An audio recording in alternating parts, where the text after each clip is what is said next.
What's up, guys? Today we are going to be talking about some of the effects of tap jump in Melee. I made kind of a controversial tweet, I guess. Some people are very attached to being able to turn tap jump off.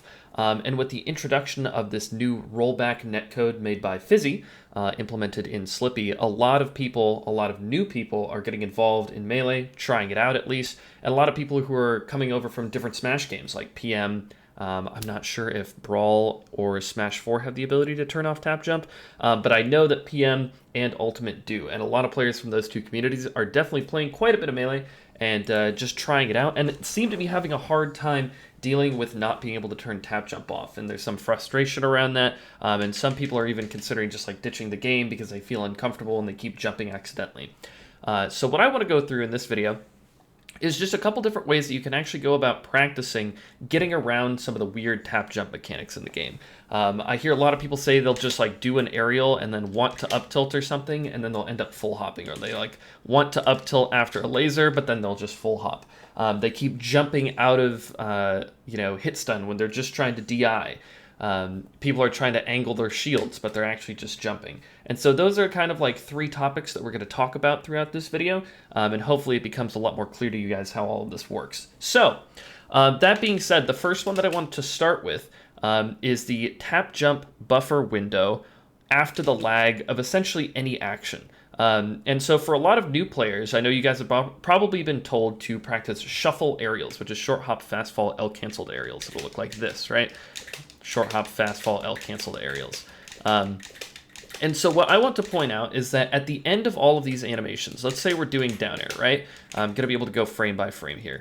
So I have 9 frames of L cancel lag on this down air. This is the first frame. So if we go 1, 2, 3, 4, 5, 6, 7, 8, 9, I'm actionable on the next frame. My action states are going to be stated above, right up over there, and all of my inputs are going to be displayed on the bottom right-hand side of the game, just making sure you guys are following along. So it says landing air LW, right? So next frame, it'll say wait, right? I am in wait. I could have performed any action on that frame. So if I try to push up on this frame, I'm most definitely going to jump. But something that is a little less intuitive is that actually, if we go frame by frame here, I'm going to L cancel again, right? So 1, 2, 3, 4, 5, 6. And if I actually input up on the control stick on the next frame, on the 7th frame here out of 9, by the time the L cancel actually finishes, you'll see I go into knee bend here, which is the beginning of my jump squat, and that's going to force me to jump. So there's actually a 4-frame window after the lag of any action. Same thing's going to happen if I laser, right? Let's just show this real quick. I have 4 frames of landing here. So 1, 2, and let's just say I input up right now, and I will actually start a jump afterwards, even though I was still in the lag of another action. So if you guys are wanting to do an up tilt or just like a tilt input after the lag of something, let's say you wanted to do down air turnaround up tilt or down air up tilt or laser up tilt, what you need to do is actually press up more quickly than you might think. So just watch my input display over the bottom right and see what I do.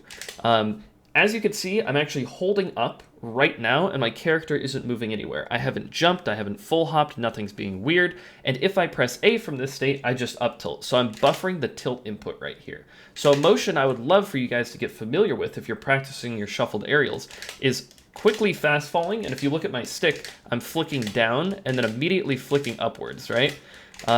Something a little interesting too, if you wanted to do a turnaround up tilt, right? You can actually buffer the turnaround tilt input here. So I have a notch, so it's very easy, but if you look right here, I'm actually walking, but if I press A, again, I just up tilt. So I actually just put my control stick in this notch again during the lag, but before the 4-frame buffer, and that's going to allow me to get this turnaround up tilt. So if you guys want to practice doing aerials into tilts, lasers into tilts, wave dashes into tilts, you guys are going to have to practice doing that down to up motion very, very quickly. And this can be very important, for example, people that want to do like ledge dash turnaround up tilt. As you saw there, even I just messed that one up because I didn't go from down to up soon enough, and I ended up doing a full hop up air, because this is something that requires a good amount of practice. So there are a lot of implementations of the buffered tilts. You can also do buffered walks. Something that you'll see Falco do a lot of the time is he'll just hold forward after doing like an approaching laser, and he'll buffer walk shine. Sort of an interesting way to buffer the tilt input, but a little outside of the tap jump. Next thing that I want to talk about is shield angling. So a lot of people have said like they try to angle their shield, but they just end up jumping. They're like trying to press up very quickly. Now there's no real trick around this, although you can buffer the input. Almost never is this going to come up where you whiff an aerial and you're going to want to buffer the shield tilt input upwards. This doesn't really come up very often. But as you can see, even on a full shield, if you look very closely, my head is actually poking out of the backside of my shield, and that has a hurt box. So I can be shield poked, even on a full shield right here. I have infinite shield turned on, so it's just going to last forever. But so there's actually a good amount of benefit to me lifting my shield upwards, especially if an opponent is above me. Let's say that Fox is full hopping above me, going to come down with an aerial, right? And this also gives you extra time to do options out of shield if people are coming out from above you, because their aerial will actually collide with your shield earlier on. So there's a good amount of merit to doing this, but almost never are you going to be like whiffing an aerial and then immediately having to predict this. And this is still within that 4-frame buffer window that we talked about. If I do it too late, I'm just going to jump regardless. But so with the shield tilt input, get very used to slowly bringing your shield up. This should be a motion that you should essentially be able to do pretty easily after practicing for a while. I know that this might be a little bit tricky for the people that are coming from some other games, but if you are wanting to angle your shield up in any way or in any direction, you have to get used to kind of tilting it slowly. If I go from here and then press up, I'm going to do a straight full hop. So you have to be very slow about that, but if you wanted to angle your shield in any direction after doing any action, you can definitely buffer that with outside of that 4-frame window that we talked about, right? So the next thing that I wanted to talk about, and this one is a little bit more complicated and nuanced, so we're not going to get too much into the nitty-gritty here, is jumping out of hitstun. A lot of people are saying they're accidentally burning double jumps using tap jump out of just like an up smash, let's say Fox is going to hit me with. So I actually set up a save state here, and the way I set this up is a little weird too, so just bear with me. So if we look here, oh, sorry, I have to change the Fox to player 1 as well.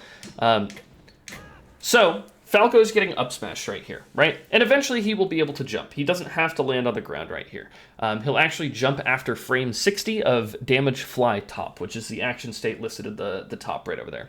So it'll end after frame 60. What's very interesting is that you actually have a 20-frame buffer window with tap jump to actually jump out of this. So if you input your tap jump at any point within this 20-frame buffer window, you will actually jump.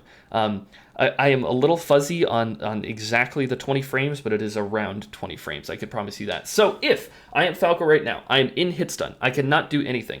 But if you watch my control stick, I'm holding up on the control stick. If you look in your bottom right, it's a little hard to see, but I'm holding up. So we're just going to chill with this. The Fox is also controlled by player 1, so he's jumping. Don't worry about that. But as we come to frame 60 here, I actually get my double jump out, even though I was just holding tap jump up the whole time. And there are a lot of reasons why you might be holding tap jump up at this moment, right? Let's say, for example, I just got up smashed, and I think the Fox is going to come try to full hop back air me as a combo. So I want to be holding, like, in and up, right? That might be very, very beneficial for me to get some survival DI, right? So if this is the case and I want to hold that direction, but I accidentally do it within that buffer window, even if I'm holding up right, you'll see that at the end of 60 right here, I'll still get that double jump burned.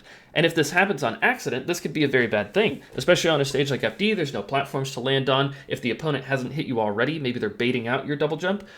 This does add a bit of nuance and flavor to Melee, because there are actually times where you can read people's double jumps by threatening to hit them and then calling out their double jump because you know that they're going to be DIing in a certain direction. Things can get very complicated very quickly, and it's kind of actually cool, I think. But you have to be very careful about this.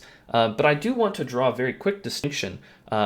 Also, just very quickly before I forget to mention this, Cardano has made a great video talking about getting out of tumble and hitstun with buffered jumps, and I'm going to be linking that in the description so you guys can check that out. Quick 5-minute video, really gets into the nitty-gritty of all of this stuff. But the other thing that I wanted to mention is there's actually buffered jumps out of throws as well. So if we see here, I think I can jump on frame 43 if I remember correctly here. So let's just see, 43, and then next frame I've input my double jump. So I guess frame 44 if you wanted to think about it that way. But there isn't a 20 frame buffer here, even though I'm jumping out of hitstun. But jumping out of throw hitstun is actually different, or I guess you could call it throw stun, not sure. But so here's frame 36. I can jump on frame 44, right? So if it was within the 20 frame buffer window, right, I'd be able to hold up just like I am right now if you check out my input display, but I actually just end up falling to the ground. So there's actually a 4 frame window right here. If we do it on, let's say, frame 39, right? Let's just do it for 40 for good measure. I'll actually still get that double jump out. And this can be very useful sometimes. This you won't really be accidentally using your double jump very often. I wouldn't hope so. You're not trying to DI upwards within the last 4 frames of being able to jump. But this is definitely an application of using tap jump within the game that's a little interesting that I don't think a lot of people think about. So hopefully this has given you guys something to think about, some ways to kind of play around tap jump within the game and kind of understand how it works. Because I know there's a lot of confusion out there, a lot of people burning their double jumps on accident, and I just want you guys to be able to play the game comfortably and be able to be expressive within the game. If you guys have any questions, comments, concerns, feel free to list them down in the comments. Like I said, I'll be posting a link to that Cardano video that's going to be in the description. But thank you guys for watching, and I hope it was beneficial. Talk to you guys later. See ya.